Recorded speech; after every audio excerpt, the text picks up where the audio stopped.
Cette Zoom. conférence va maintenant être enregistrée. Donc je vois qu'il y a encore des petits écrans qui s'allument. Vous êtes encore en train Cette de... Fernanda conférence va Duplâtre. maintenant être enregistrée. Fernanda, je te laisse faire coucou pour que les gens te repèrent, mais tu as allumé ta caméra. Donc Fernanda Duplâtre sur Clermont-Ferrand et moi, Marine Giard, sur Lyon. Et l'idée de ce webinaire est née des questions que vous nous posez, des investigations que vous menez dans vos établissements quand vous avez des épidémies de BHRE et se pose la question enfin, de la façon de mener une investigation d'épidémie, mais aussi des outils qui sont à notre disposition. Et notamment, souvent, la question se pose de savoir qu'est-ce qu'on envoie au Centre national de référence, qu'est-ce qu'on peut demander comme... est-ce que ça a un intérêt de demander du séquençage et quel séquençage? Est-ce qu'on séquence les plasmides? Et puis, quelle est la part de l'investigation épidémiologique? Du coup, on aura le plaisir d'avoir deux intervenants pour discuter de la place respective de l'enquête épidémiologique et de la bactériologie. Donc Olivier Beau, qui est, vous devez le connaître sur la région, qui a une casquette Sepia Sarah et qui a peut-être encore plus dans le cadre de cette présentation une casquette équipe mobile d'hygiène sur le CHU de Clermont-Ferrand et qui nous parlera des outils d'enquête épidémiologique. Et puis, d'autre part, le professeur Laurent Dortet, qui est au CNR résistance aux antibiotiques, entérobactéries productrices de carbapénémase à l'hôpital Bicêtre. Et je croise les doigts pour Laurent Dortet, l'hôpital Bicêtre ou la PHP en général, je ne sais pas, bloc GoToMeeting. Donc il est à cette heure-ci en train de changer de lieu pour voir s'il trouve un ordinateur qui accepte GoToMeeting. Et sinon, il faudra qu'on trouve un plan B pour qu'il puisse intervenir. Ah ben super, Laurent Dortet, vous êtes présent, connecté. Peut-être pas avec le son, mais en tout cas déjà avec l'image. Ah, le son, maintenant, ça devrait aller alors. Ah ben super, ça y est, on a le son. Super. Je vous rappelle les modalités de ce type de webinaire. Il me semble que ça fait un moment qu'on n'en a pas organisé. Pendant les présentations, on vous demande de couper vos micros, c'est déjà fait, et vos caméras également pour une meilleure connexion. Pendant les présentations, vous pouvez, si vous le souhaitez, poser des questions dans le chat. On relaiera ces questions au moment de la discussion. Et ce qu'on va faire, c'est qu'on va faire les deux présentations l'une à la suite de l'autre. À l'issue des présentations, on réservera un bon temps de discussion et d'échange sur ces sujets avec les intervenants et entre vous tous. Et au moment des échanges, n'hésitez pas là à allumer vos caméras et quand vous prenez la parole, à vous présenter, dire de quel établissement vous êtes, éventuellement quelle ville. Voilà, et du coup, je laisse la parole pour commencer à Olivier Beau. Je t'ai perdu, Olivier, sur l'écran. Alors déjà, je départage mon écran. Olivier, je t'ai vu tout à l'heure et je te vois plus. J'arrive. Tu es là. Tu as la main? Je suis pas loin. Je vais voir si j'ai la main. Partager l'écran. Désigne, attends, je te désigne comme présentateur. Ouais, je pense qu'il faut que tu me mettes. Ah bah ça y est, tu dois l'être. Oui, ça vient. Tac. Partager. Et enfin, dernière information, vous avez entendu en début de séance, le webinaire est enregistré. Voilà, ça c'est pour au cas où vous voulez pas voir du tout votre tête sur un webinaire, n'allumez pas votre caméra, mais sinon, n'hésitez pas à allumer votre caméra au moment de poser des questions.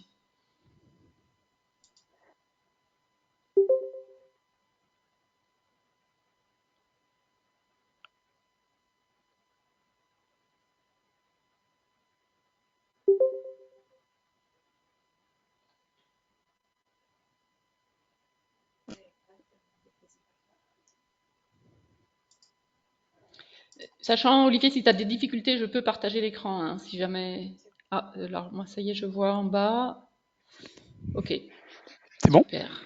Ouais, la parole est à toi.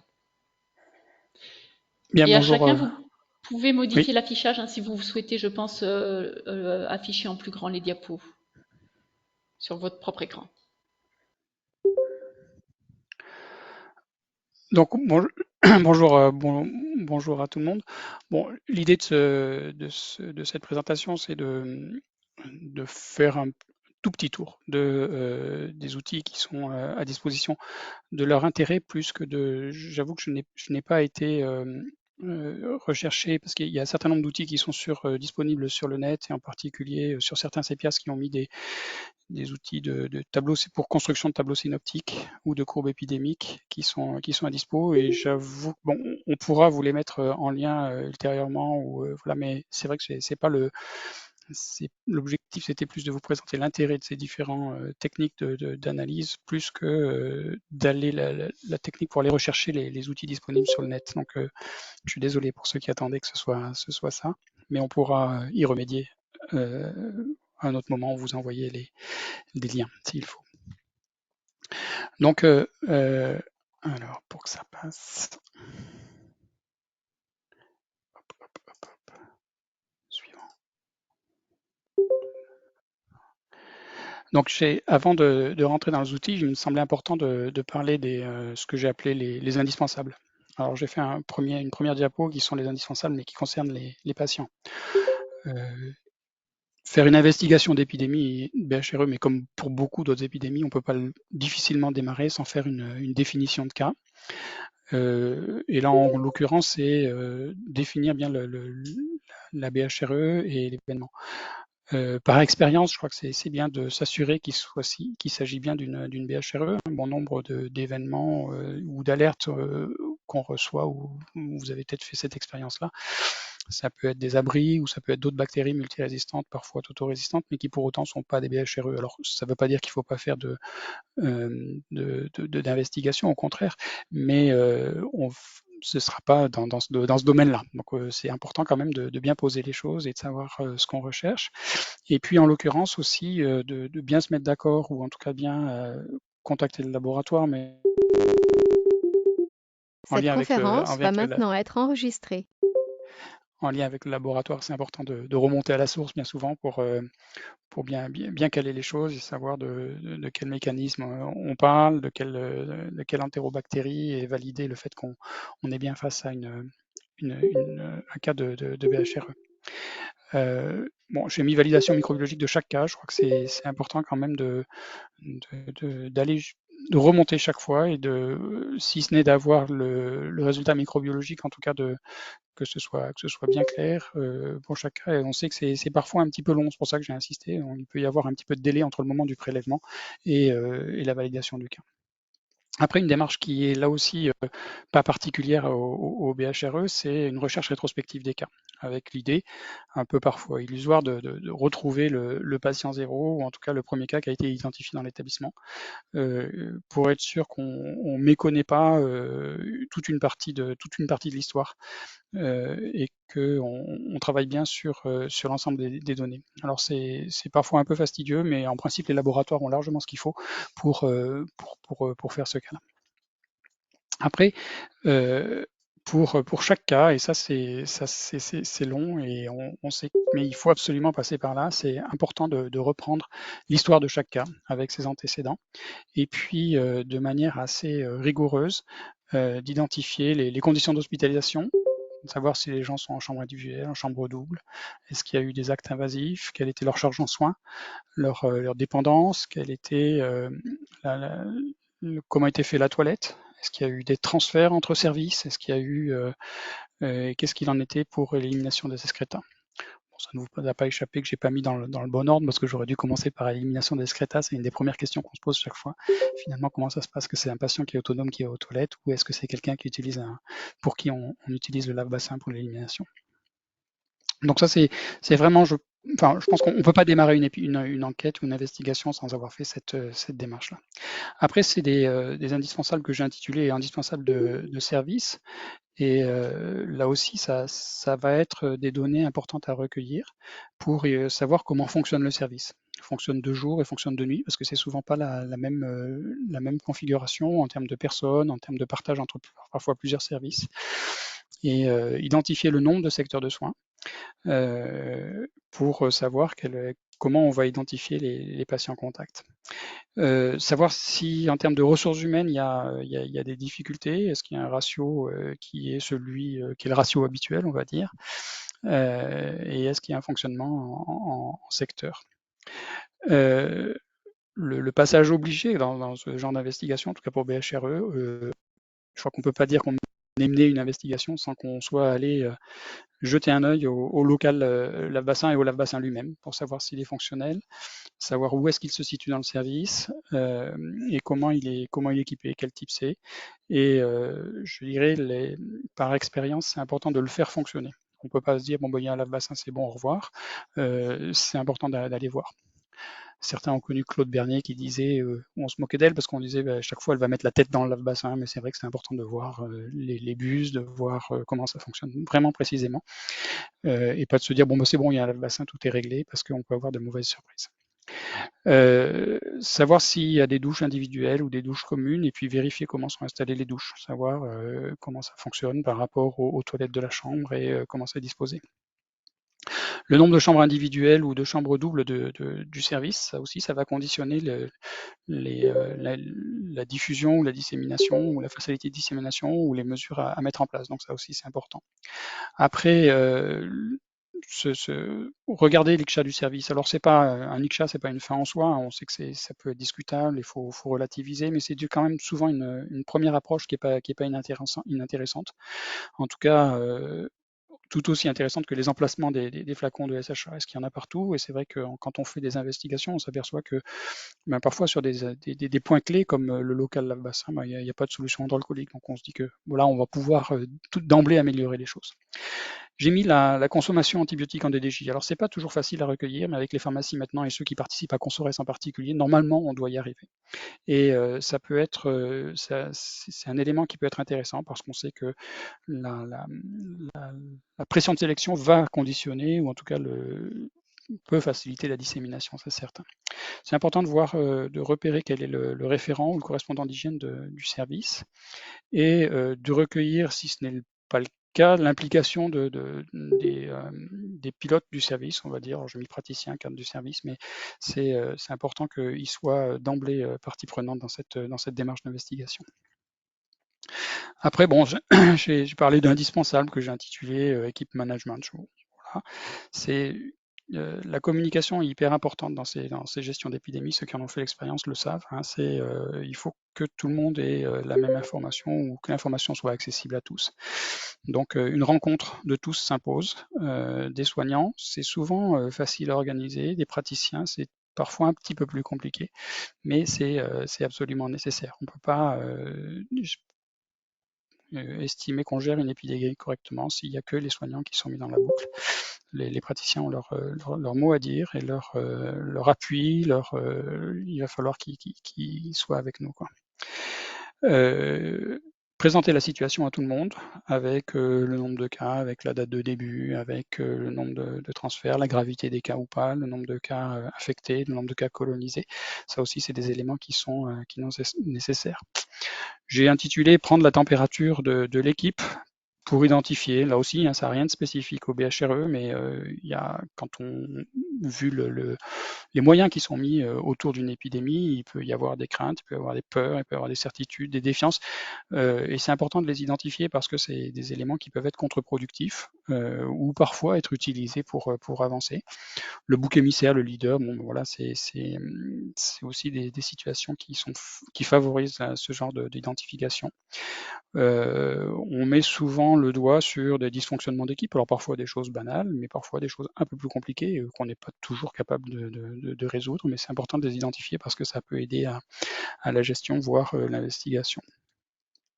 L'implication, la mobilisation, la solidarité, bon, c'est des valeurs qui sont souvent bien mises en avant, et il faut savoir faire appel à ces démarches-là parce que ça peut être de bonnes ressources. Essayer de peser la capacité de remise en question, parce que ça aussi c'est quelque chose qui va être plus simple quand les équipes sont plus dans l'interrogation ou dans ce regard un peu extérieur sur leur pratique. Ça facilite largement. L'équipe doit être partie prenante dans l'investigation. Je pense que c'est important qu'à un moment donné, on leur pose aussi à eux la question. Est-ce que vous avez des idées? Est-ce que vous avez identifié des événements qui peuvent nous aider? Alors j'ai mis cette dernière ligne là, s'interroger sur les représentations de l'EOH. C'est vrai que bon, l'EOH, on a parfois un peu ce rôle un peu ingrat de dire ce qu'il faut faire ou de dire ce qui n'est pas fait. Hein, et il faut être conscient qu'on peut être perçu de manière pas forcément aidante et de façon un peu les rabat-joie. Voilà, et c'est important d'en avoir conscience ou voire de rechercher, de savoir comment ça se passe. Donc voilà, je suis désolé, c'est les trois indispensables, enfin, ces quelques diapositives indispensables me paraissaient nécessaires avant de se jeter dans la lecture d'une épidémie. Alors, l'outil le plus connu, hein, c'est la courbe épidémique. Je vous en ai mis une ici et on voit tout de suite qu'une courbe épidémique quotidienne pour une gestion de BHRE, d'une épidémie de BHRE, c'est pas forcément l'outil plus adapté, enfin en tout cas le quotidien, parce que ben, vous voyez là tout de suite, on a le premier cas ici en bleu où c'est un prélèvement clinique, hein, en bleu foncé, et puis après les autres c'est des dépistages. Donc on peut imaginer que le deuxième dépistage c'est le voisin de chambre, ok, c'est bon. Et puis après, ben, on va faire des dépistages hebdomadaires. Donc on se dit finalement, pour décrire l'événement, on se dit tiens, ça se passe que le lundi. Ben non, ça se passe que le lundi parce que c'est le jour où on fait les dépistages. Donc on peut facilement ramasser cette courbe épidémique en une courbe avec les semaines en ordonnée, et du coup on voit à ce moment-là ça prend tout à fait une autre allure. Donc là j'ai pris j'ai pris une courbe épidémique, une authentique courbe épidémique avec en bleu les patients d'un premier service, en bleu foncé ceux qui étaient les prélèvements qui sont issus d'un prélèvement clinique qui est positif, alors qu'en clair c'est des prélèvements de dépistage. Et puis en rosé ou orangé, je sais plus, c'est les patients d'un service B où finalement dans cet événement-là, on s'est aperçu qu'il y avait un autre service qui était concerné par le même événement, mais avec une dimension un peu différente. Sur ces courbes épidémiques, après, on peut rajouter des informations pour essayer de mieux les lire ou mieux les comprendre.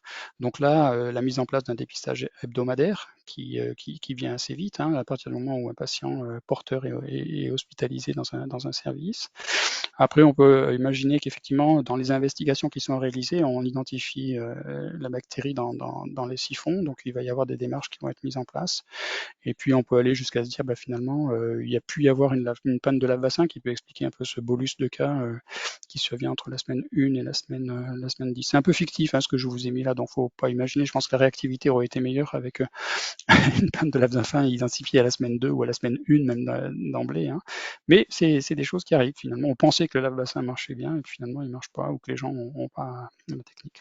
Donc c'est la courbe épidémique.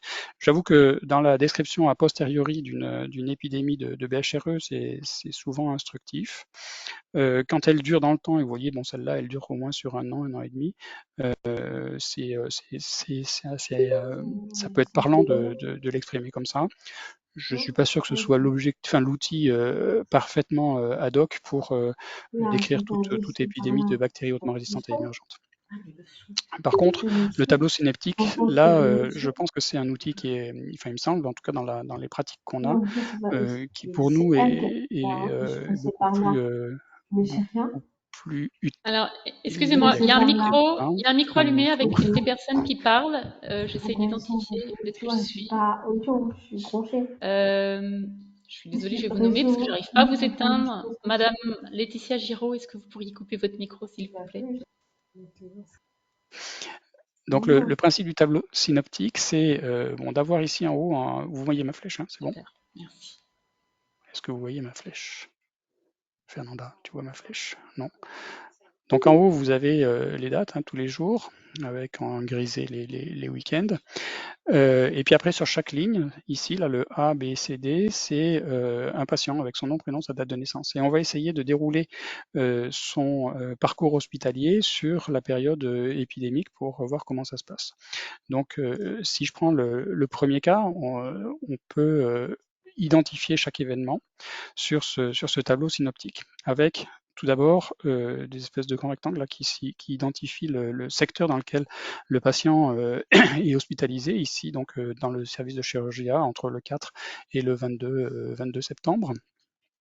Et puis après, en triangle au rouge, j'ai mis la date d'identification de l'entérobactérie productrice de carbapénémase. Ici, un VIM, hein, j'ai pris ça de manière totalement aléatoire. C'est totalement construit, il n'y a pas du tout de...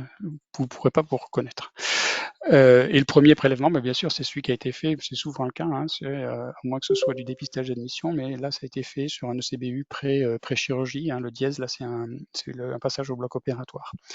Bon, et puis après, c'est toujours intéressant de mettre les traitements antibiotiques. C'est parfois fastidieux de recueillir la période d'antibiothérapie. Là, j'ai mis juste une période de début, mais parfois on peut dire il y a les molécules et les périodes pour chaque molécule.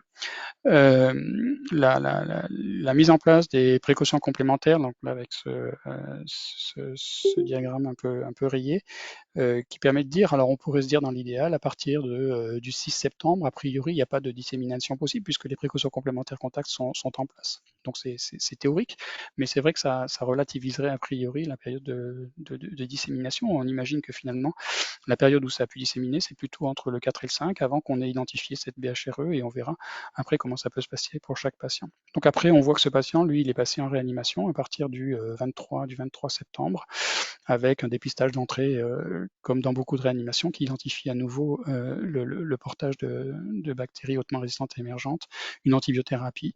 Oui, je vous ai pas dit, là, ces petits trous que j'ai mis là, c'est l'examen radiologique. C'est important d'arriver à identifier tous les mouvements de patients, et y compris de regarder quand est-ce qu'il est sorti du service, parce que ça peut être des occasions de transmission vers un autre service ou vers un autre patient qui lui-même aussi était passé à la radiologie. Bon, après, il revient en chirurgie, puis il passe en soins de suite et réadaptation à partir on est en octobre 2023, oui, on a pris du temps, on a avancé dans le temps là déjà, d'emblée, on est en octobre.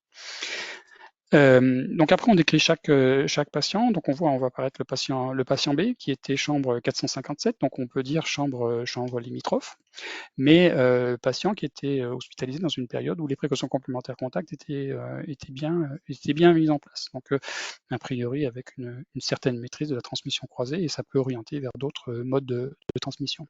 Ce patient avait le 11 septembre un dépistage qui était négatif.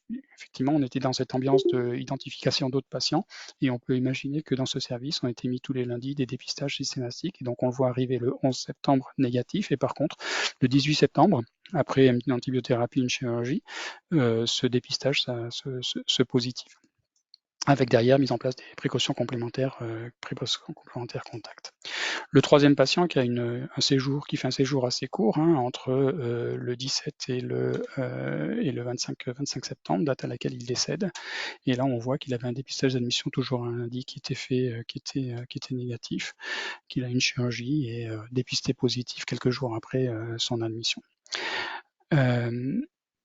Et puis le dernier cas, en tout cas pour cet exemple fictif, chambre 457. Donc on voit que c'est la même chambre que le patient B. Le patient B sont hospitalisés dans la même chambre. Donc on peut se poser des questions sur une participation de l'environnement dans cet épisode, avec lui aussi un dépistage négatif. Donc c'est pas à l'admission ou presque à l'admission. Donc on peut pas parler d'importation, mais bien d'acquisition a priori, puisque son deuxième dépistage le lundi suivant, le 8 octobre, s'avère positif. Donc voilà, c'est une façon en principe, quand on fait ce diagramme de manière assez rigoureuse, on peut identifier les périodes où il y a transmission, où il y a risque de transmission en tout cas. Et l'idée, c'est que en analysant, j'allais dire heure par heure, ou de manière très serrée, les événements qui sont survenus au cours de l'hospitalisation, on peut arriver à identifier le mode de transmission qu'il y a entre deux patients ou entre plusieurs patients. Un autre élément important qui peut être assez instructif, je suis désolé, j'ai pas nommé l'établissement, peut-être certains le reconnaîtront, mais bon, je peux pas inventer les plans non plus. Et donc là, on voit un service où on a toutes les chambres doubles de ce service. Je ne l'ai pas mis, mais c'est que les chambres doubles qui sont de ce côté-là, avec les patients, les chambres qui ont été fréquentées par les patients positifs. Donc on voit que les 2 premières chambres étaient positives. Et puis après, il y a des prélèvements d'environnement qui ont été réalisés ici dans les salles de bain, sur les siphons de douche, sur la chambre 401 et puis sur la chambre 402, qui sont tous les 2 positifs, et puis également sur la chambre 405. Alors est-ce qu'il y a eu un patient positif à cet endroit-là, puis la chambre 414. L'autre élément aussi qui est intéressant sur ces plans de service, c'est de bien identifier le local lave-bassin. Ici, je l'ai mis en rouge rayé, où on avait ici le local lave-bassin, donc central par rapport au service, qui est plutôt favorable, on va dire. Et puis, je vous ai mis en rouge aussi ici, juste en face, dans le couloir, le local où étaient stockés les lave-bassins. Donc ça permet de voir aussi un peu le fonctionnement du service. Et puis ici, la salle de soins que je vous ai mis en jaune. Donc c'est bien d'arriver à repérer comment est organisé le service, comment fonctionnent les équipes, et puis de voir, là je vous ai pas mis les secteurs de soins, hein, comment se répartissent les chambres, comment les infirmiers ou les équipes soignantes se répartissent les chambres, mais c'est aussi important de voir ça pour savoir effectivement à quel moment ça se croise. C'est-à-dire, est-ce que ça peut orienter vers une transmission à un moment donné où l'équipe est commune sur les 2 secteurs, la nuit par exemple, ou, ou à l'intérieur d'une même équipe lorsque c'est un même secteur. Alors, toute cette démarche-là, elle doit nous conduire à faire des hypothèses sur l'origine, d'abord sur l'origine de la BHRE. Est-ce que c'est une situation où c'est de l'importation, hein, quand l'identification est proche de l'admission, on peut raisonnablement se poser cette question-là. En principe, le rapatriement, ça s'identifie de manière assez facile, et puis où le transfert de patients porteurs, hein, venant d'un autre service ou d'un autre établissement où sévit une épidémie, là aussi, ça peut être une origine de cette BHRE. La pression de sélection, ça peut être aussi le mode d'entrée ou le mode d'arrivée, hein, d'une épidémie. Lorsqu'on a tout exploré, on se rabat souvent sur ce mode d'émergence, en tout cas, ou d'apparition. Et puis l'autre élément qu'il faut garder en tête, c'est le réservoir environnemental qui est bien décrit maintenant dans de nombreuses épidémies. Et puis après, l'autre réflexion ou l'autre hypothèse ou les autres hypothèses qu'il faut formuler, c'est sur une fois que la bactérie est rentrée dans le service ou dans l'établissement, quel était son mode de dissémination. Alors le manuportage, hein, on peut toujours s'interroger sur le manuportage, que ce soit entre le soignant et le patient, que ce soit entre patients, pourquoi pas, hein, des patients qui sont mobiles et qui se promènent de chambre en chambre, comme dans certains services, ou qui se croisent dans un local commun. Les dispositifs médicaux contaminés, il faut vraiment rechercher de manière très attentive tout ce qui passe de chambre en chambre et qui est mal ou pas désinfecté, hein. C'est malheureusement un mode de transmission classique. Ou alors en contact avec un réservoir environnemental, comme ça a été largement décrit maintenant dans pas mal d'épidémies. Voilà ce que je voulais vous proposer comme méthode d'investigation, avec un certain nombre de questions et de façons de faire. Merci beaucoup, Olivier. J'imagine que vous avez peut-être déjà des questions, mais gardez-les en suspens, notez-les. Je vous propose de passer à l'intervention suivante de Laurent Dortet. Alors, moi, je ne suis pas présentatrice, donc je ne peux pas vous désigner comme présentateur. Est-ce que ça a été fait ou pas? J'essaie de me départager, mais... Oui, tu es départagé, Olivier. Ouais. D'accord, ok, j'essaye plus alors. Laurent Dortet, vous êtes présentateur. Est-ce que vous arrivez à partager votre présentation? On va essayer.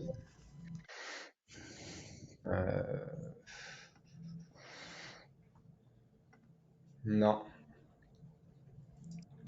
Alors, est-ce que, au cas où, en attendant, est-ce que je peux te désigner comme présentatrice? Je ne sais pas si c'est Joël ou Fernanda qui peut me désigner. Ou Marie-Christine. Ok. Merci. C'est bon. Est-ce que, du coup, Laurent Dortet, est-ce que... Ah, je vous ai perdu? Ah non, eh mince. Disparu, Laurent Dortet. Alors, en attendant qu'il se reconnecte, je vous Vous pouvez, si vous souhaitez, noter des questions dans le chat. On les relaiera ou ça nous permettra d'y penser. Moi, j'en ai déjà des questions.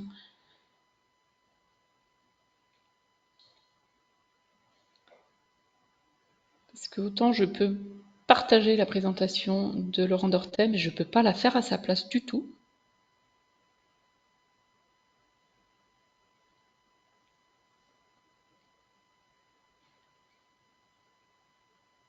Un jour, on saura faire des visios avec 0 problème technique.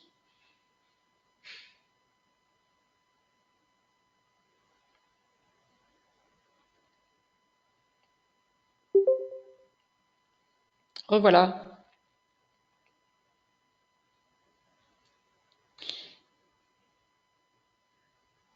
Allô, allô? Oui, on vous entend. On m'entend. Par contre, moi, je vois pas du tout la présentation. Ah, mais je ne l'ai pas partagée. Du coup, vous voulez que je la partage? Bah, non, à part, ouais. Partager, c'est qui partage là? C'est moi? Alors, Attendez. rien. Bougez Ah pas. oui. Ah bah oui, tout à fait, c'est vous. Et ça partage quoi là? Bonne session. Et un fond d'écran avec plusieurs fenêtres. Au moment où vous faites partager, il faut choisir la fenêtre à partager. Voilà, super, c'est bon, on a la C'est diapo. bon comme ça? Ouais, c'est parfait. Ok. Bon, bah, si tout le monde m'entend, c'est qu'on va commencer. Donc on m'a demandé de vous parler un petit peu des analyses bactériologiques et surtout des analyses qui peuvent être rendues par le CNR, notamment le séquençage et quel est l'apport de ce séquençage pour l'analyse des épidémies. Et puis, bah, bien sûr, le corollaire, c'est quelles sont les limites. Qu'est-ce qu'on peut dire, mais qu'est-ce qu'on ne peut pas dire avec le séquençage. Donc je vais diviser ça en 4 parties. Je vais d'abord vous faire un petit rappel très très bref sur l'épidémiologie des EPC, mais ça a quand même son importance, notamment avec les clones à risque. Savoir comment nous on fonctionne au CNR et en combien de temps vous pouvez avoir les informations qui vous seront essentielles. Le séquençage haut débit, quels sont lequel on utilise et quelles sont les limites. Et enfin, quelques exemples sur l'investigation de quelques épidémies. Donc, juste un petit rappel, ça je pense que vous l'avez déjà vu, ces choses-là, c'est juste l'évolution des EP, enfin des entérobactéries qu'on reçoit au CNR, qui sont de sensibilité diminuée au carbapénème. Et comme vous pouvez le voir, on a eu ce petit creux au moment de l'épidémie Covid, mais c'est largement reparti à la hausse. Et parmi les souches de sensibilité diminuée au carbapénème qu'on reçoit au CNR, on en a plus de 81% maintenant qui sont vraiment des entérobactéries qui produisent des carbapénémases. Et on voit que finalement, ces EPC en rouge ici étaient sur une pente ascendante assez linéaire depuis 2012. Ça a stagné, ça a voire un peu diminué pendant le Covid. Et alors là, ça a explosé depuis, on va dire, l'été dernier. Ça a vraiment complètement explosé et on n'en est pas sorti. C'est vraiment un nombre de souches qu'on reçoit qui est exponentiel. Par contre, on voit que les gens détectent de mieux en mieux les carbapénémases, notamment depuis qu'il y a eu les tests rapides immunocromatographiques qui peuvent être faits en 15 minutes à partir des colonies. On a de moins en moins de personnes qui nous envoient des souches, c'est devenu assez stable, qui nous envoient des souches qui sont résistantes au carbapénème, mais qui ne sont pas des carbapénémases. Alors juste au niveau de la distribution des mécanismes de résistance, ça c'est quand même des choses qu'il faut avoir un petit peu en tête parce qu'on ne raisonnera pas de la même manière en fonction du mécanisme de résistance. Ce qui est toujours le plus prévalent en France, c'est ce qu'on appelle les OXA48-like et bien sûr le vrai variant OXA48 à l'intérieur. Vient ensuite les souches qui produisent des carbapénémases de type NDM et derrière les carbapénémases de type VIM. Et on voit quand même que là-dedans, les métallobêta-lactamases, donc NDM plus VIM, plus les associations NDM-VIM avec autre chose, ça va représenter maintenant un petit peu plus d'un tiers des souches. Et c'est quand même les souches pour lesquelles on a les plus gros problèmes, notamment de traitement lorsqu'elles sont responsables d'infections. Alors quand je vous disais que c'était une histoire de clones, tout ça, on s'aperçoit que c'est pas du tout les mêmes clones qui vont disséminer les carbapénémases. Ici, quand on regarde uniquement les Escherichia coli, qui sont producteurs de carbapénémase. Donc, on a 66% des colis qui produisent une carbapénémase, c'est une OXA48-like, et 30% c'est du NDM. Mais on voit très bien que les colis qui vont disséminer la carbapénémase NDM5, c'est 4 clones majeurs, hein, ce qu'on appelle le ST167, 405, 410 et 361. Et par contre, ceux qui vont disséminer les carbapénémases de type NDM1, donc ce variant qui est différent du variant NDM5, bah, ce n'est pas du tout les mêmes. On a le 410 qui est un petit peu en commun des deux, mais sinon, c'est vraiment une variété de clones très différente. Pareil, lorsqu'on regarde du côté OXA48, les OXA48, bah, c'est essentiellement, on va dire, 4 ou 5 clones qui se partagent le gâteau, avec notamment ce ST38 qui est assez prévalent. Le ST131, vous le connaissez parce que c'est celui qui dissémine les BLSE chez Acoli, notamment les BLSE de type CTXM, CTXM15. Et on voit que pour certains variants, bah, on a vraiment quelques clones très particuliers qui vont disséminer certains variants. Donc l'OXA 244 qui est en train d'exploser en ce moment, c'est essentiellement le ST38, le ST10 et le ST69 et un peu le ST131. Et puis lorsqu'on part dans les OXA 180, qui sont aussi des OXA 48-like, mais pas du tout portés par les mêmes types plasmidiques, et ben là, on a de nouveau le ST410 qu'on retrouvait de l'autre côté sur les souches NDM. Exactement pareil sur les Klebsiella. Si on regarde les Klebsiella NDM, que ce soit du NDM1, du NDM5 ou du NDN14, on a un clone, un grand clone, le ST147, qui va disséminer la grande majorité des souches qui produisent NDM, quel que soit le variant. Et par contre, pour les OXA48, ce ST147, il est assez minoritaire finalement. C'est plutôt le ST307 qui va disséminer les OXA48. Et pour les OXA 181, c'est plutôt le ST11. Alors, quant aux OXA 232, qui sont assez minoritaires dans les OXA, ça va être un clone particulier, c'est le ST2096 ou alors le ST231. Donc, tout ça va avoir un vrai intérêt lorsqu'on va vous rendre les résultats du CNR. Alors, comment on fonctionne au niveau du CNR? Donc, la souche va nous être envoyée. Donc, les gens enregistrent le prélèvement sur l'informatique, ils nous envoient la souche et quand on reçoit la souche, on va accuser réception de la souche et on va la réisoler sur un milieu chromogène juste pour vérifier que c'est bien pur, puisque quand la souche n'est pas pure, on vous rendra problème de pureté. Malheureusement, avec le nombre de souches qu'on reçoit par jour, on en est à presque 70 par jour, on n'a plus le temps d'aller repurifier, faire le travail qui aurait dû être fait dans le laboratoire de bactériologie.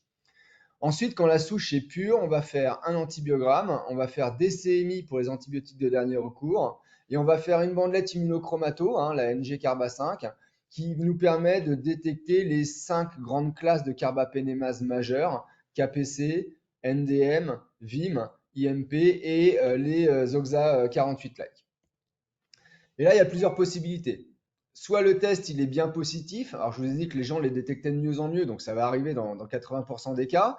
Et si le test est positif et que le patient n'est pas connu, ou alors on le connaît, mais ça fait bien plus d'1 an qu'on nous a envoyé une souche, on va faire une réponse partielle en disant, donc on est à 48 heures à partir du moment où on nous a envoyé la souche, et on va répondre en disant, votre souche de Klebsiella pneumoniae que vous nous avez envoyée pour le patient du SHMUL, il produit une carbapénémase de type NDM ou de type OXA48. Donc on n'a pas encore le variant. Par contre, si le patient est déjà connu depuis moins d'1 an, on vous dit que cette souche, on l'a déjà reçue il y a moins d'1 an et que finalement, va falloir vous rapporter aux résultats qu'on vous a déjà donnés, sauf cas particulier. Dans ces cas-là, il faudra nous joindre par téléphone pour discuter des cas particuliers. Mais le plus probable, c'est que ce soit la même souche avec laquelle il est toujours colonisé ou infecté. Maintenant, si le test NG-Carba5 est négatif, et on va faire un test d'hydrolyse des carbapénèmes qu'on appelle le test Carba-NP. Et s'il est lui positif, c'est-à-dire qu'on a une carbapénémase, mais qu'elle n'est pas inclue dans les 5 carbapénémases majeures. Et là, très clairement, il y en a une qui prédomine, c'est les carbapénémases de type IMI qu'on trouve quasiment uniquement chez les entérobactères et qui, pour le coup, ne posent pas vraiment de problème thérapeutique parce qu'on a quand même pas mal d'outils, de molécules antibiotiques qui sont encore efficaces. Et enfin, si la bandelette immunochromato est neg et que le carba-NP test est neg, nous on fait des tests de restauration de la sensibilité, notamment des carbapénem, surtout l'ertapenem sur Angelos cloxa. Le but, ça va être de pouvoir rechercher soit une céphalosporinase déréprimée, soit une BLSE, soit l'association des deux, qui expliquerait la diminution de sensibilité au carbapénem. Et en tout cas, à partir de là, ce qu'on va faire, c'est que toutes les souches qui produisent une carbapénémase, on vous aura rendu un résultat partiel. On va forcément, nous, on tient encore pour l'instant, je ne sais pas dit qu'on tienne encore très longtemps, mais on tient encore, on va toutes les envoyer en séquençage. Et on va tous les envoyer en séquençage haut débit. Alors, quel séquençage haut débit et pourquoi? Il y a deux types de séquençage haut débit qui sont utilisables. Alors, j'ai mis en routine entre parenthèses, c'est pas tout à fait de la routine, hein. N'importe quel laboratoire de bactériaux va pas vous faire du séquençage haut débit en routine. Mais en tout cas, nous, on est capable de faire deux types de séquençage. Ce qu'on appelle le séquençage short read, donc c'est la technologie Illumina. Donc là, ici, je vous ai mis une série de gènes. Et en fait, le séquençage va vous générer des petits fragments qui vont faire environ 100 à 250 paires de bases, les uns derrière les autres. Et on voit par exemple une base qui se trouve à ce niveau-là sur la séquence, elle va être couverte une fois, deux fois, trois fois par trois séquences différentes. C'est ce qu'on appelle le taux de couverture. Donc en général, on va le voir juste après, on a un taux de couverture qui est très élevé, mais on peut avoir d'autres problèmes derrière. Et puis on a le séquençage long read. C'est des technologies PacBio ou Nanopore, où là, finalement, le fragment qui est généré est très long et il va donc couvrir un nombre important de gènes. Donc, c'est des en haut, je vous ai dit, c'est des fragments qui faisaient 100 à 250 paires de bases. Là, on a des fragments qui vont faire en moyenne 5 000, 10 000, 20 000 paires de bases. Donc, ce qui permet vraiment de couvrir tout un tas de gènes les uns à la suite des autres.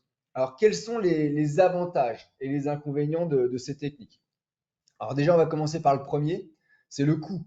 Le coût d'un séquençage Illumina short read, on est entre 70 et 110, 120 euros à peu près par souche qu'on va séquencer. On voit que c'est multiplié par 10 lorsqu'on passe sur du long read. Donc, il est évident qu'on ne va pas pouvoir, pour des raisons budgétaires uniquement, séquencer toutes nos souches en séquençage long read, même si des fois ça pourrait nous aider. La deuxième chose qui va être liée finalement au taux d'erreur, c'est la profondeur. Je vous ai dit ici, par exemple, si je prends une base qui est située à ce niveau-là de la séquence, on va avoir, elle va être couverte par environ 30 à 200 petits amplicons, c'est-à-dire qu'on aura 30 à 200 fois l'information sur l'identité de la base. Donc c'est évident que si lorsqu'on fait ce qu'on appelle un assemblage, c'est-à-dire qu'on raboute les séquences les unes à côté des autres, et ben dans ces cas-là, la base qui sera au milieu, qui aura été couverte 200 fois, si ça nous a répondu 199 fois que c'était une adénine, ben on est sûr que c'est une adénine et il n'y aura pas de problème. Alors que le long read, en fait, la profondeur est beaucoup plus faible. On est entre 5 et 10x, c'est-à-dire qu'on couvre une base uniquement 5 à 10 fois. Il y a certaines régions sur le chromosome qui seront couvertes qu'une ou deux fois. Et donc là, si c'est couvert deux fois et que un coup, on a une séquence qui nous dit qu'à la position X, eh ben, on a une adénine et que la deuxième séquence nous dit que c'est une thymidine, eh ben, on ne saura pas si c'est une adénine ou une thymidine. Et ça peut avoir son impact sur les variants de carbapénémase. Donc finalement, plus le taux de couverture est important, donc quand on est dans du short read, moins le taux d'erreur est fréquent, donc plus on a confiance dans la séquence qui aura été donnée. Par contre, pour le long read, on a une profondeur qui est pas très élevée, et en plus de la profondeur qui est pas très élevée, on a des taux d'erreur qui sont non négligeables. La technologie en elle-même fait environ 10 à 15% d'erreur. Alors, vous me direz, le long read, il n'a pas l'air très intéressant comme ça, il est plus cher, il fait plus d'erreurs, on a moins confiance. Oui, mais lorsqu'on reconstruit notre génome, ce qu'on appelle l'assemblage. Donc en fait, on va cumuler. Là, par exemple, si je prends le bas, vous avez trois séquences qui nous sont données par le séquençage là, qui sont en noir. Et bien en fait, là, il y a une homologie des paires de bases sur la première et la deuxième, et pareil sur la deuxième et la troisième. Donc ça nous permet de générer un contigue, donc une séquence complète qui est très très longue. Alors que finalement sur le séquençage Illumina, là, exactement sur les mêmes séquences, on va se retrouver à avoir 5 contigues. Et sur ces 5 contigues, en fait, on a cette séquence d'IS 1999 qui est identique en amont d'OXA48 et en aval d'OXA48, bah, fait qu'on va avoir 2 fois le même contigue. Et du coup, on ne saura pas si cette portion-là que je vous ai mis entre pointillés, avec le séquençage Illumina, on ne saura pas si c'est sur un plasmide ou sur le chromosome, alors que le séquençage long grid bah, nous dira si c'est sur un plasmide ou si c'est sur le chromosome. Donc, à l'arrivée, l'Illumina, c'est moins cher, ça fait moins d'erreurs, mais ça ne permet pas de reconstruction du génome. Et du coup, ça ne nous permettra pas de dire si le gène est porté sur le chromosome ou sur un plasmide. À l'inverse, le séquençage long grid, c'est plus cher, c'est moins précis, ça fait plein d'erreurs. Du coup, mais par contre, ça peut nous aider à reconstruire le génome et notamment nous dire si les gènes sont situés, les gènes qui nous intéressent, donc les gènes qui produisent des carbapénémases, sont situés sur des éléments génétiques mobiles comme des plasmides, par exemple.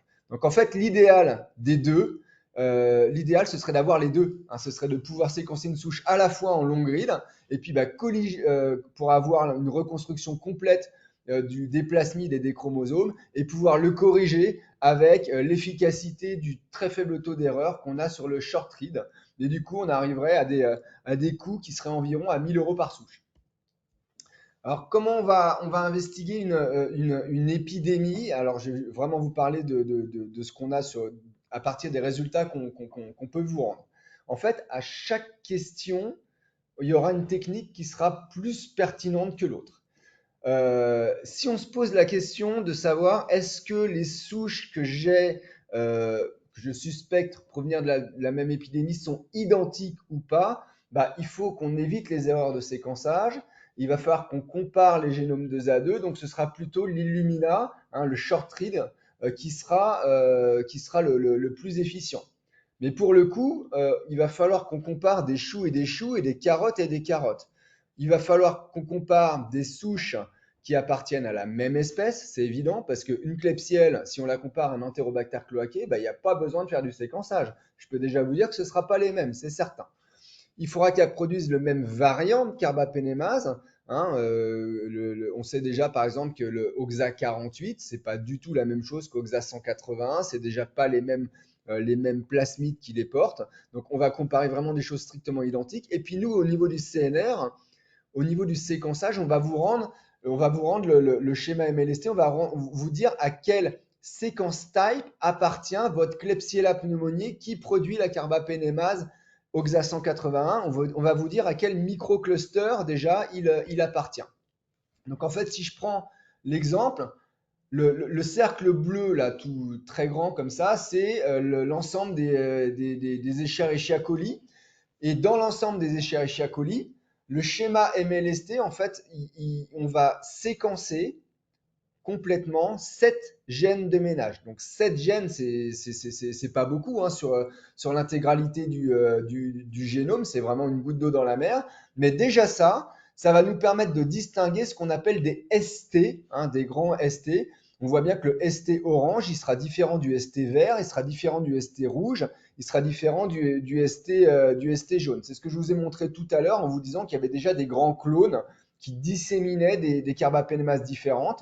Donc on imagine que par exemple, le ST rouge ici, bah, c'est le ST 410 de tout à l'heure qui dissémine plus favorablement les carbapénémases de type NDM5 chez Escherichia coli, alors que le vert, bah, c'est plutôt le ST38 qui va disséminer plus favorablement les carbapénémases de type OXA48 ou OXA244 chez Escherichia coli. Maintenant, si on veut aller un petit peu plus dans le détail, on peut faire ce qu'on appelle du CG-MLST, qui veut dire corps génome MLST. Donc là, c'est pas 7 gènes qui vont être compilés, c'est 500 gènes de ménage. En fait, à chaque allèle, on va donner un numéro et on a une sorte de code barre à 500 chiffres qui vont être compilés. Et à l'intérieur d'un grand ST jaune ici, par exemple le ST38, on a plusieurs corps génome MLST. Et si on veut aller encore plus loin, à l'intérieur d'un corps génome MLST, on peut aller rechercher ce qu'on appelle les SNP, ou alors les mutations sur l'intégralité du génome, que ce soit les 500 gènes de ménage d'avant, mais également tous les gènes qu'on trouve sur le génome, voire même les séquences non codantes. Un Escherichia coli, environ, c'est 3000 gènes, c'est-à-dire séquences codantes, plus toutes les séquences non codantes qui sont au milieu. Donc voilà un petit exemple de ce qu'on peut faire, avec ça.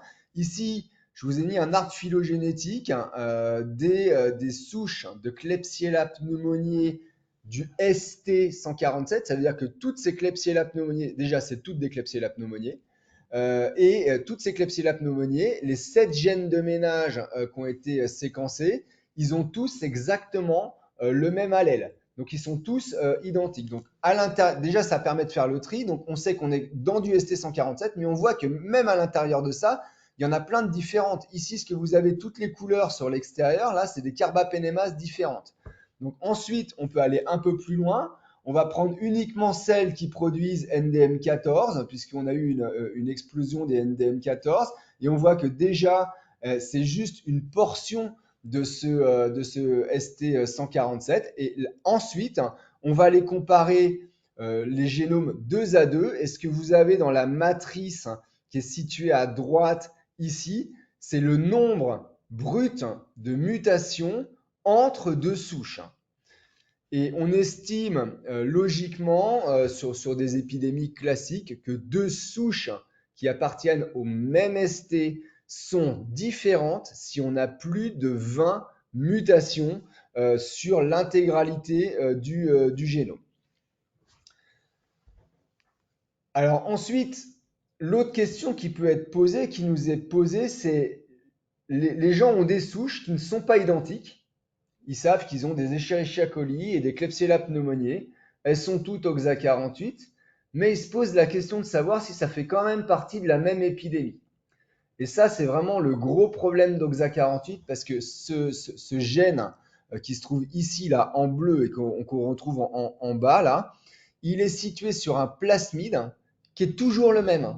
C'est un plasmide unique qui fait 62,5 kilobases et qui est hyper conjugatif. Alors, quand je vous dis hyper conjugatif, il y a des expériences qui ont été faites. En fait, ce transposon qui est là entre les deux IS 1999, il est venu s'insérer sur ce plasmide de type Inkel à l'intérieur d'un gène qu'on appelle TIR. Et ce gène, en fait, sa fonction initiale, c'était d'empêcher la conjugaison. Donc, comme il est venu détruire l'intégrité de ce gène TIR, maintenant, on se retrouve avec un plasmide qui conjugue 100 fois mieux que tous les autres plasmides qui portent des gènes de résistance.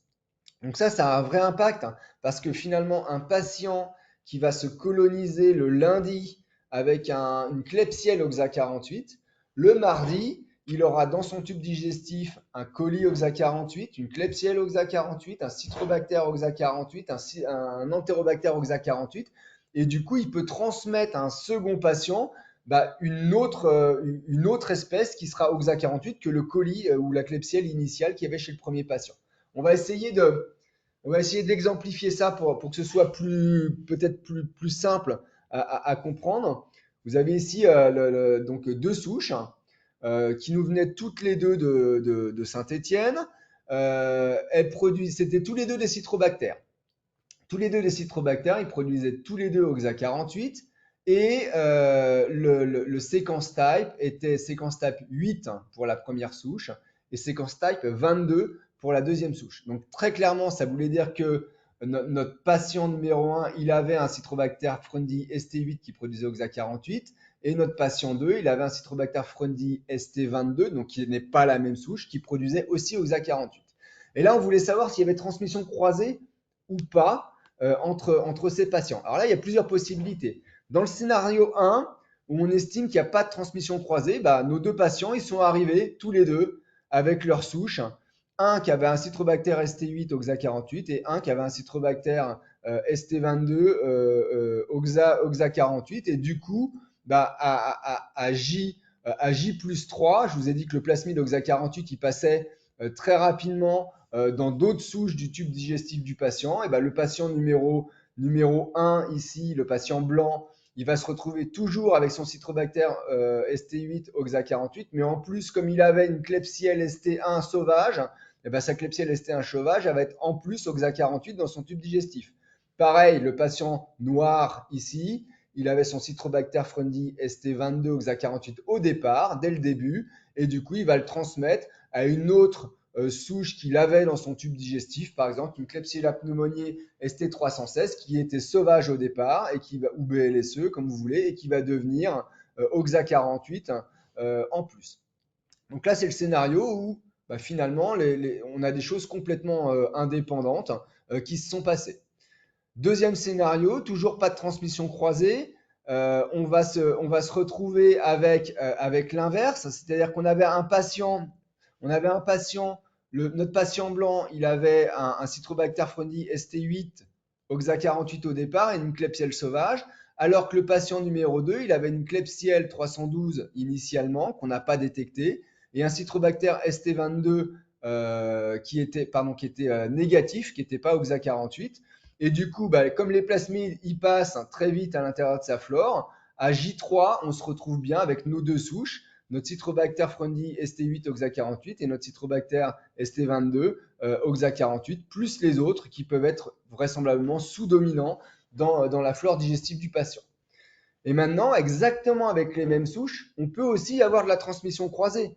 Si on partait initialement d'un patient blanc ici qui avait sa Klebsiella ST1 OXA48, mais un Citrobacter frundi ST8 qui était négatif pour OXA48, le Citrobacter frundi du patient 2 qui était négatif pour OXA48 et la Klebsiella pneumoniae qui était négative, le patient 1 à J+1, très vite, il va en foutre dans toutes les entérobactéries de son tube digestif.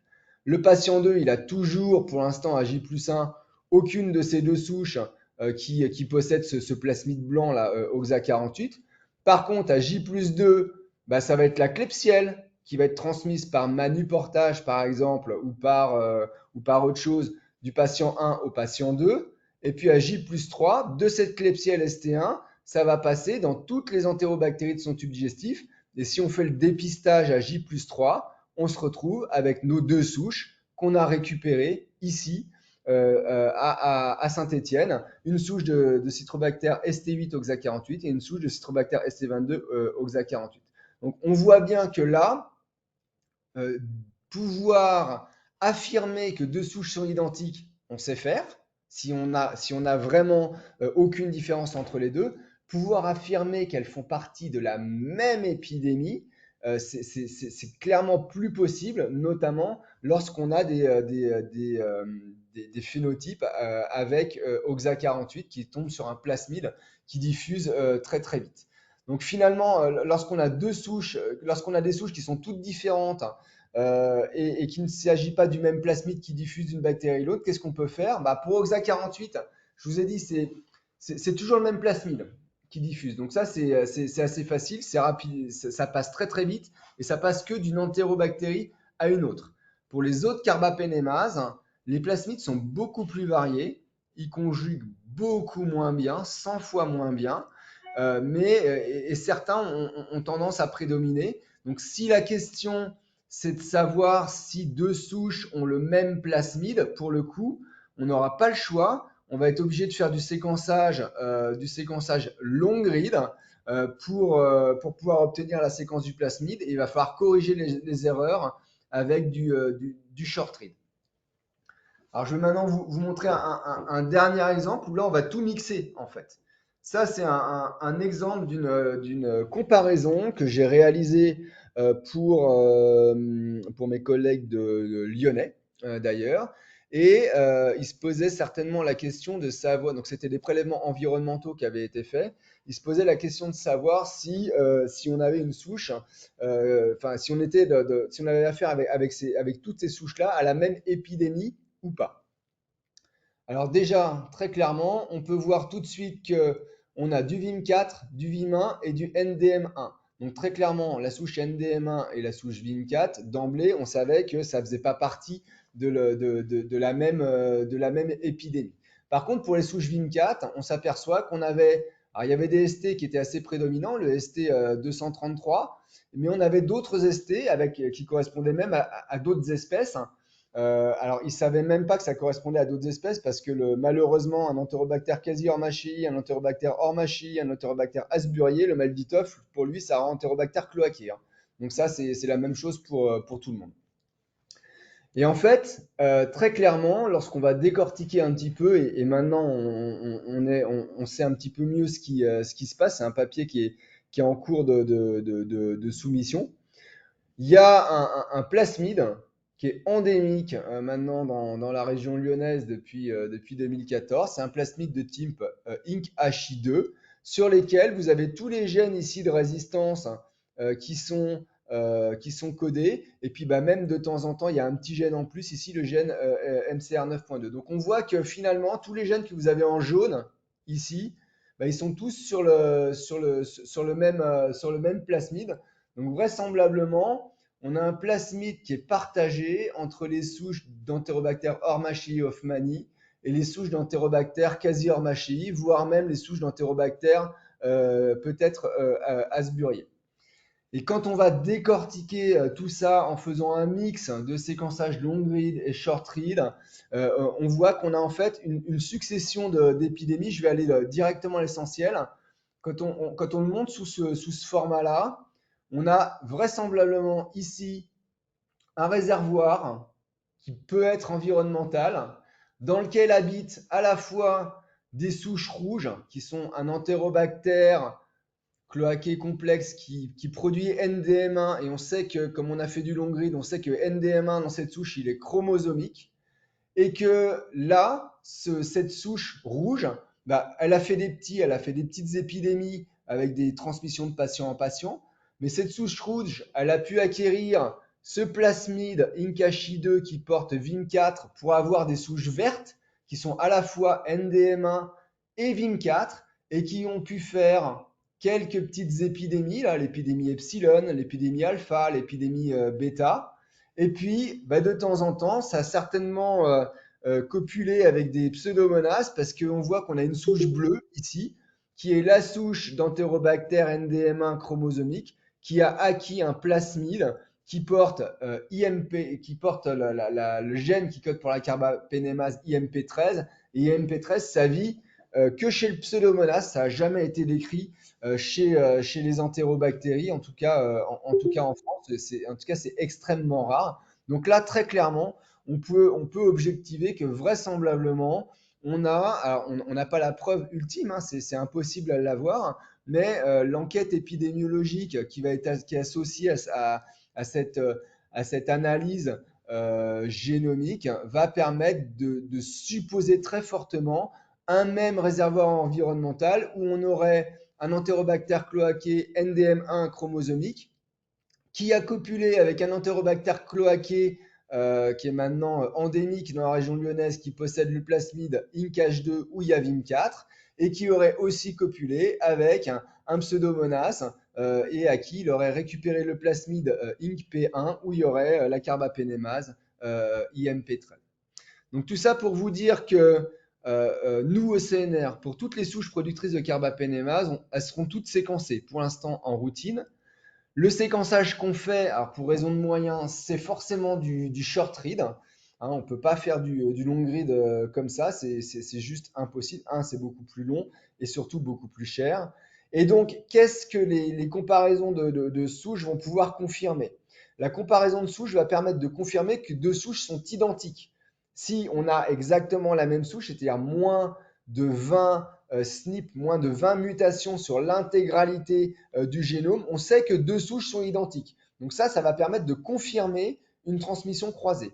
Par contre, Si deux souches n'apparaissent pas identiques, alors typiquement, même si elles ne sont pas du même ST, ou si même si elles sont dans le même ST et qu'on a plus que 20 mutations sur l'intégralité du génome, il sera quasi impossible d'exclure une transmission croisée, même si deux souches ne sont pas identiques, notamment si elles produisent la même carbapénémase et encore plus si c'est une carbapénémase de type OXA48 qui peut passer très très rapidement d'une entérobactérie à une autre.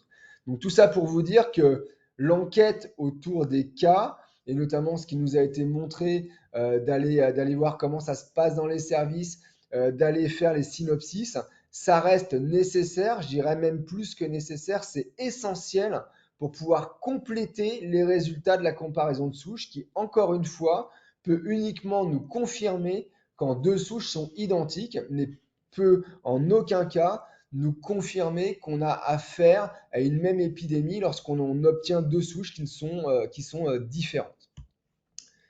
Et j'en ai terminé avec la présentation. Alors par contre, je ne sais pas comment je vais pouvoir départager. Arrêter le partage. Merci beaucoup Olivier Beau, Laurent Dortet pour ces deux interventions. Si comme moi, vous n'êtes pas bactériaux, vous avez dû vous accrocher pour suivre, mais c'était passionnant. Je pense qu'il y a des subtilités que certainement qui m'ont échappé. On passe aux questions. Alors, n'hésitez pas à allumer votre caméra et votre micro pour poser des questions. Si vous allumez votre caméra, on devrait réussir à vous repérer, bien qu'on soit tellement nombreux que j'ai même pas toutes les icônes qui s'affichent sur l'écran. Il n'y a pas de questions idiotes. Voilà, je commencerai par dire ça. Il y a déjà une question dans le chat. Et puis moi, éventuellement, j'ai aussi des questions. Peut-être Fernanda, on commence par celle du chat. Oui. Alors, c'est Madame Esparza qui pose la question de comment expliquez-vous qu'on ait un PCR résultat BHR positif et négatif en culture? Sur quoi se baser pour définir les mesures à mettre en place, que la transmission soit croisée ou pas? Alors, il y a plusieurs réponses à la question. Premièrement, si on a et ça va dépendre de la carbapénémase en plus de ça. Vous avez une PCR positive pour NDM. Très bien. Vous savez que le patient, dans son tube digestif, il a quelque chose qui produit NDM. Est-ce que ce quelque chose, c'est une entérobactérie ou pas? Si c'est une entérobactérie, oui, ce sera une BHRE. Si c'est un acinetobactère, hors réanimation, c'est pas une BHRE. Il y a plein d'acinétobactères qui sont NDM. Donc ça, déjà, c'est une première réponse à la question. Après, logiquement, votre acinétobactère NDM, il devrait pousser. Le plus probable, c'est que vous ayez un signal positif pour OXA48 en PCR et que vous ne l'ayez pas en culture. Ça, c'est ce qu'on voit assez régulièrement.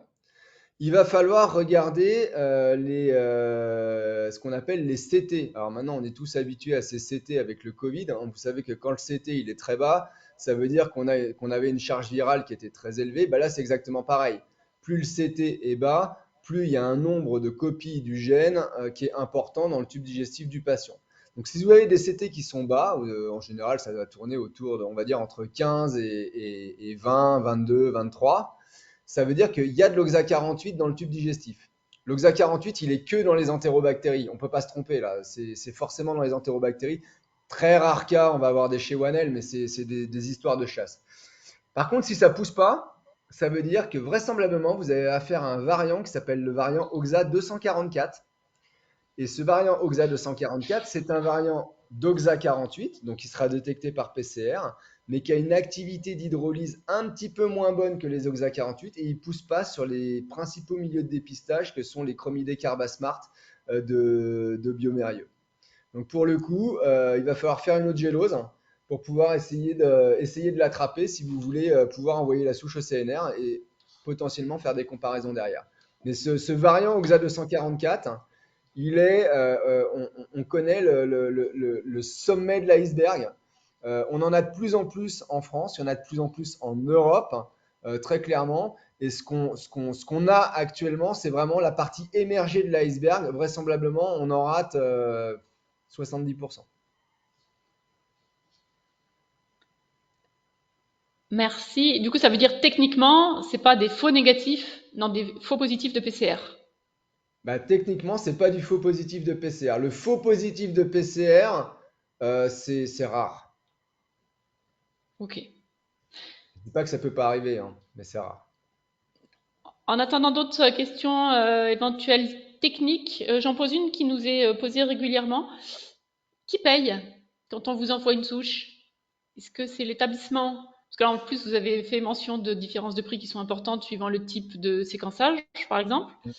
Est-ce que c'est vous et vous publiez des jolis papiers comme vous nous l'avez montré? Est-ce que c'est l'établissement qui fait la demande qui paye? Il me semble que ça se passe comme ça, mais est-ce que vous pouvez nous le confirmer? Alors, donc, pour les séquençages au débit, c'est nous qui le prenons en charge. Juste quand même que vous ayez une petite notion, parce que ça me paraît quand même important. On a une dotation de Santé publique France qui est aux alentours de 450 000 euros. Ce que nous coûte le CNR en réactif et en personnel, c'est 650 000 euros par an. Donc, ceux qui payent, très clairement, c'est mon hôpital. Voilà, donc l'hôpital de Bicêtre, il n'est pas très content à l'arrivée d'avoir un CNR, hein. Ça, faut quand même remettre les choses à leur place parce que c'est pas si simple que ça. Et quoi qu'il arrive, voilà, quand on fait une comparaison, on essaye de demander une participation, ne serait-ce que pour l'analyse bioinformatique. C'est pas tellement le séquençage qui est embêtant, hein, c'est très technique, mais alors l'analyse bioinformatique pour pouvoir vous rendre derrière la comparaison, c'est moi qui l'a fait. Ça me prend pas mal de temps et du coup, on demande une participation de 135 euros par souche pour les demandes de comparaison. Mais c'est une goutte d'eau dans la mer, hein. Les comparaisons, j'en ai quoi? J'en ai une trentaine par an. Ça va faire, allez, 150 souches, grand max. Mais du coup, en pratique, parce que la question c'est ça des établissements, hein, c'est quand ils envoient la souche au CNR, il y a une facture, si je comprends bien, que s'il y a comparaison de souches. Oui. Ok. Et nous, systématiquement, une souche qui est envoyée au CNR, on va faire le séquençage si c'est une carbapénémase, et on va rendre le variant exact de la carbapénémase, et on va rendre le séquence type. Ce qui veut dire que si déjà on leur rend une Klebsiella pneumoniae OXA48 ST307 et une Klebsiella pneumoniae OXA48 ST147, à la réponse est-ce que c'est les mêmes souches, ils ont déjà la réponse. Ils n'ont pas besoin de demander une comparaison. Ils savent que c'est pas la même souche. C'est pas pour ça que c'est pas la même épidémie.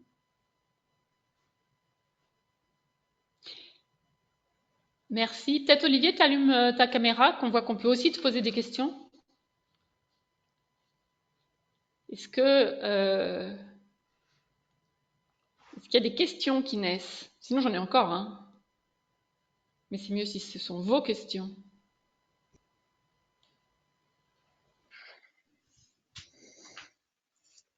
Bon, j'en pose une à Olivier alors. Au tout début, dans une de tes premières diapos, tu nous as dit que quand tu décortiques l'histoire de chaque patient, notamment, tu recherches les antécédents des patients. Dans les antécédents des patients, à part y a-t-il eu des traitements antibiotiques, euh, notamment large spectre, est-ce qu'il y a d'autres choses en particulier qui t'intéressent pour l'investigation? Oui, oui, bah oui, s'il a été hospitalisé à Lyon. Non, je plaisante, mais c'est vrai que c'est important de savoir s'il a été hospitalisé dans un autre établissement où il y a pu y avoir une épidémie, parce qu'on sait que, bon, en théorie, les courriers devraient nous donner cette indication-là, mais on ne l'a pas toujours. Donc c'est sûr que des transferts de patients, ça vaut toujours le coup de les repérer, voire d'appeler l'équipe opérationnelle d'hygiène de l'établissement en question si on n'a pas d'informations pour savoir. Donc je dirais qu'il y a cet élément-là qui est intéressant. La recherche bon, ça devrait être fait normalement, mais c'est pas toujours fait. On sait que c'est pas toujours facile.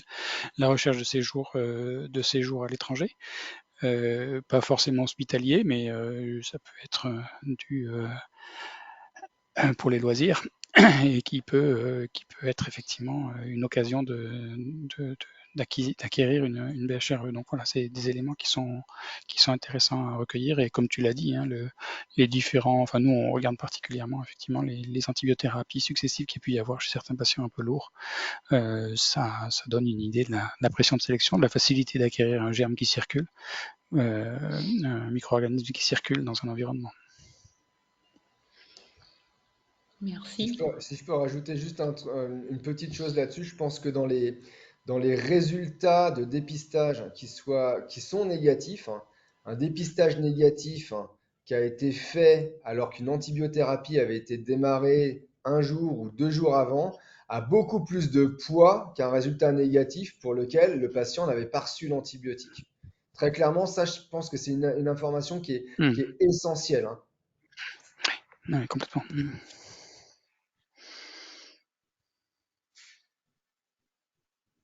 Alors, est-ce que vous avez des questions? Moi, je peux encore continuer, hein,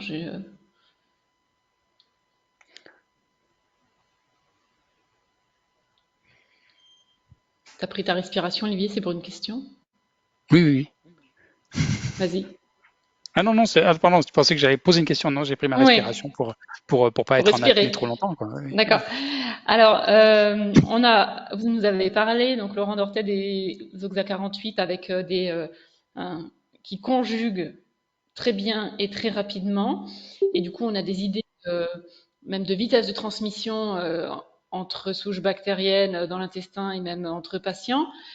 Pour les autres types de résistance, parce que des fois, quand on fait, par exemple, on accueille un patient rapatrié, je dis n'importe quoi, NDM, et puis dès le lendemain ou le surlendemain, on va dépister les contacts, et puis on trouve aussi du NDM.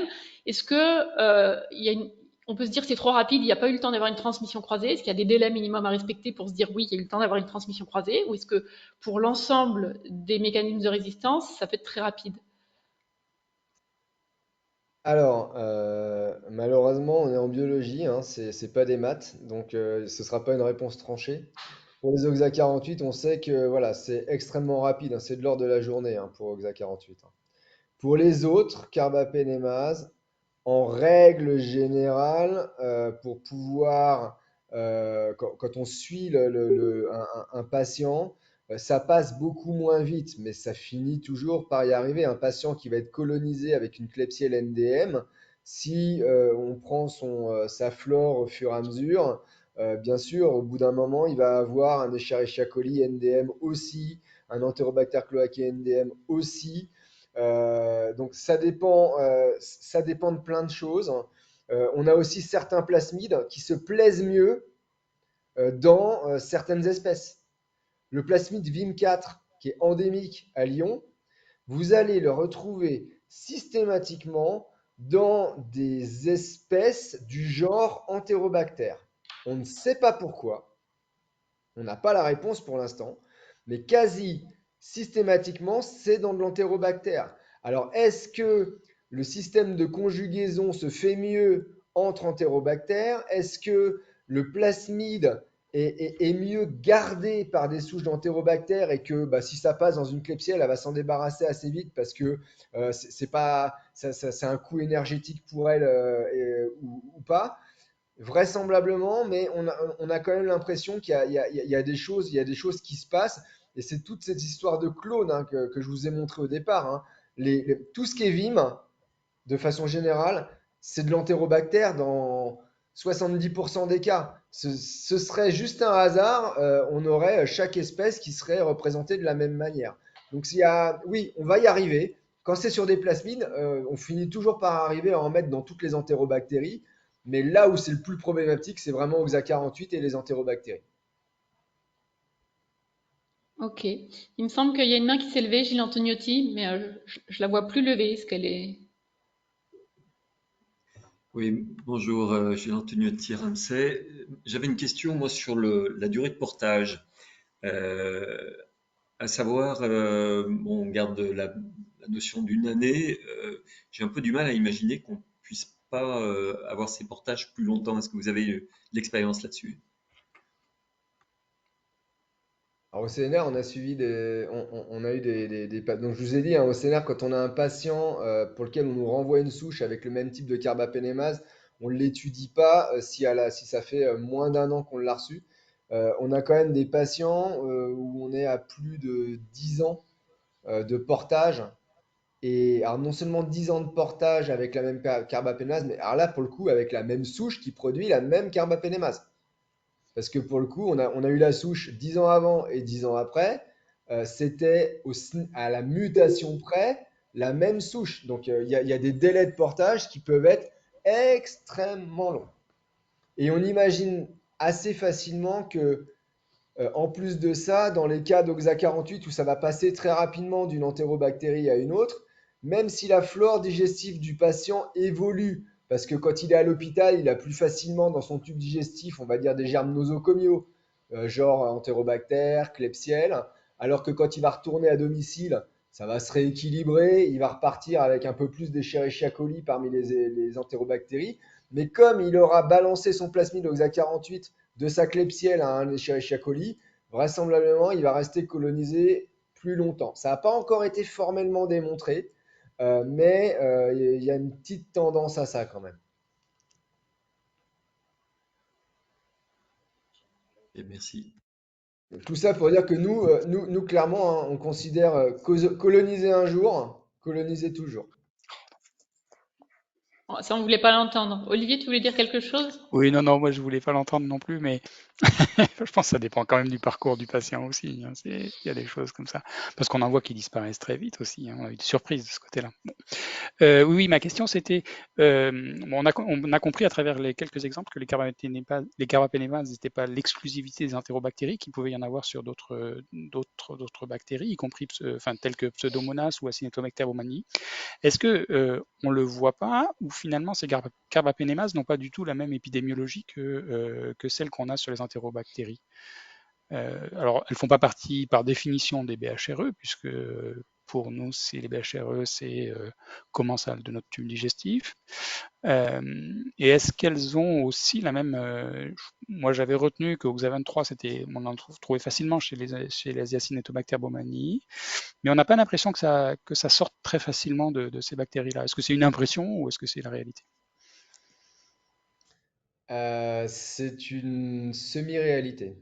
Si je prends Oxa 23, en effet, c'est une carbapénémase d'Acinetobacter. Très clairement. Donc vraisemblablement, c'est même sûr, c'est chez Acinetobacter que ça a été trouvé. Il y a une espèce qui s'appelle Acinetobacter radiorésistance qui produit naturellement Oxa 23, mais en fait, elle est très peu produite parce qu'il n'y a pas de promoteur en amont.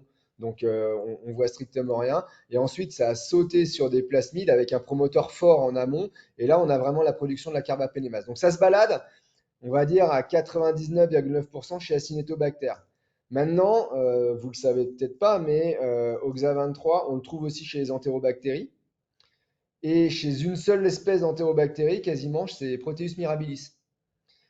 Et chez Proteus mirabilis, c'est on va dire un ST unique qui se balade depuis au moins 1996, puisque c'est là que ça avait été décrit pour la première fois par mon collègue Richard Bonnet à Clermont-Ferrand. Et on sait que grosso modo, vous prenez en clinique, vous prenez un Proteus mirabilis qui est résistant à l'augmentin. Il y a un quart de ces Proteus mirabilis résistants à l'augmentin qui produisent Oxa 23. Alors, est-ce que c'est des BHRE? On a tranché, c'est non. Tout simplement parce que c'est systématiquement sur le chromosome. Donc, on n'a pas ce facteur d'amplification du plasmide. Et en plus de ça, c'est tellement sensible. Alors là, je vous parlais tout à l'heure des Oxa 244. On voyait vraiment la partie émergée de l'iceberg. Alors là, c'est même pas la partie émergée de l'iceberg, hein, c'est le cacao sur la mousse du cappuccino, hein. On voit rien du tout, hein, sur les Proteus mirabilis Oxa 23.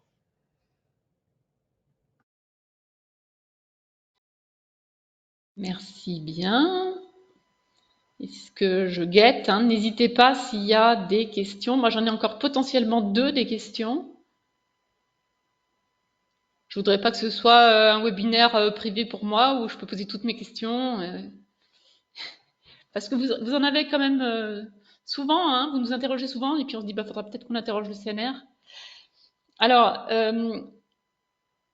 ma question est, dans la région lyonnaise, mais pas que lyonnaise, on s'étend un peu, on a une grosse problématique VIM. Est-ce qu'il y a des types de résistance qui sont associés à des souches qui seraient plus volontiers présentes dans l'environnement? Voilà, on a aussi des grosses problématiques environnementales. Est-ce que d'une façon ou d'une autre, on peut lier ça ou où on ne peut pas associer mécanisme de résistance et environnement, en particulier dans l'environnement, ça pourrait être n'importe quel mécanisme de résistance, puisque sur différents types de bactéries. Je ne sais pas si ma question est claire. Alors, je pense avoir décrypté la question. Très clairement, je vous ai dit que VIM, c'est vraiment un problème d'entérobactère cloaqué complexe. Ça, c'est très clair, que ce soit VIM1 ou VIM4, hein, c'est les deux carbapénémases majeures. Alors, du VIM1, vous en avez moins que du VIM4. Le VIM1, c'était surtout à Strasbourg, mais vous en avez chopé et maintenant il y en a aussi. Euh, Par contre, ce qui paraît très clair, c'est que le plasmide que je vous ai montré là, sur lequel il y a le gène qui code pour VIM4, c'est un plasmide de type INCA-Chile. Là où il va s'échanger vraisemblablement dans des réservoirs environnementaux hospitaliers dans lesquels on va avoir des entérobactères du groupe cloaqué, des citrobactères, voire des pseudomonas. Donc s'il y a un endroit où il faut aller jeter un coup d'œil, c'est dans les canalisations. Parce que tout ce petit monde-là, ça vit dans la flotte et dans les canalisations et dans les siphons. Donc si on n'y comprend plus rien, c'est que malheureusement, à Lyon, ça a commencé en 2015, hein, quelque chose comme ça. Et que là maintenant, il y en a, je pense qu'il y a certains hôpitaux qui en ont plein les canalisations, hein. Typiquement, ce que je vous ai montré, hein, la demande de comparaison qui avait été faite par un de vos collègues, on voit qu'on a plein d'espèces différentes d'entérobactères du complexe cloaqué avec tout le temps le même plasmide VIM4. Ça veut dire qu'il y a certainement un bouchon de tartre quelque part dans lequel il y a toutes ces espèces d'entérobactères qui vivent et qu'elles sont en train de s'échanger le plasmide VIM4 de façon très facile parce qu'il n'y a rien de mieux qu'un biofilm pour échanger du matériel.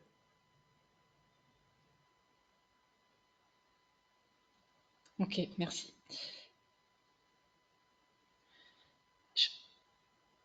Je guette toujours les questions. Sinon, je pose une question qui peut peut-être être une question de conclusion, qui était quasiment la question objet du webinaire.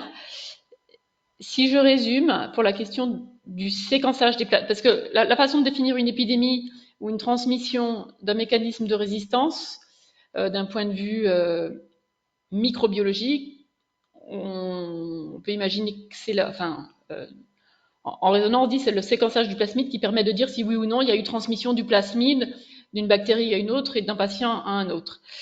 Si je peux résumer, hors OXA48, où de toute façon c'est toujours le même plasmide et le séquençage du plasmide ne sert à rien, le long grid techniquement permet de le faire, de comparer les plasmides, mais ça ne se fait pas en routine, étant donné le prix et la technique. En fait, il faut cumuler le long grid plus le short grid, hein. Donc ça veut dire qu'on est à Oui, 1000 euros, on est à 1000 euros la souche là. Donc ça, c'est si on veut comparer deux plasmides, ça commence à prendre du temps et beaucoup trop d'argent. On n'a pas les moyens de ça en santé en France. C'est pas possible. Et encore une fois, la conclusion, c'est quand on fait quand on vous rend des résultats de comparaison, quand on a deux souches où on vous dit qu'elles sont identiques, c'est sûr, si elles ont été oui. trouvées chez deux patients, c'est sûr que c'est de la transmission croisée. Par contre, si on vous dit que ces deux souches ne sont pas identiques, et encore plus si c'est de l'OXA48, ça n'écarte pas une transmission croisée. Donc ça va surtout vous permettre d'objectiver que quand vous avez une forte suspicion de transmission croisée, que vous voulez vraiment l'objectiver pour avoir des mesures d'action derrière vis-à-vis du directeur de l'hôpital, là ça peut vous aider. Mais quand on veut au contraire évacuer la possibilité d'une épidémie, ça va quasiment jamais répondre à la question. Ok, Et ça changera peut-être pas les mesures à mettre en œuvre de toute façon derrière. Et ben je Juste pour guette. qu'on Oui, juste vas-y, pour qu'on soit Olivier. pardon, oui, juste pour qu'on soit bien d'accord, quand vous parlez de transmission croisée, là on parle de transmission croisée entre bactéries, hein, Non, non, non. non? Ce Ou qu'on entre patients? transmet d'un patient à un autre, c'est la bactérie. Oui? Oui, c'est pas les plasmides. Les plasmides, ils passent d'une bactérie à une autre au sein du tube digestif d'un même patient, mais c'est les bactéries qu'on transmet, hein, c'est pas les plasmides. Les plasmides, ils bougent pas tout seuls, hein. D'accord.